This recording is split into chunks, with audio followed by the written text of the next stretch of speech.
Well, there's a couple tricks to getting in the X2, the 2021 model.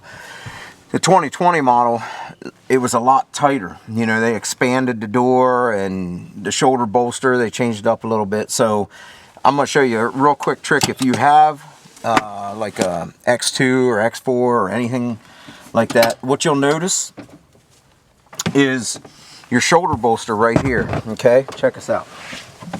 So you have this right here, right?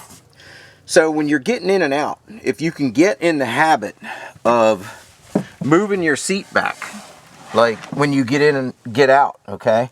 Because here's what happens. See, now you just made all that room. See, the shoulder bolster is on the seat, so it goes forward and backward with the seat. So if you have it way up here, and maybe your legs are short, but your upper body's kind of big, and you go to get in and out, it just makes it difficult. So what you get in the habit of is when you get in and out, you slide it back, and then you can pop it forward so you got all the room to get in and out.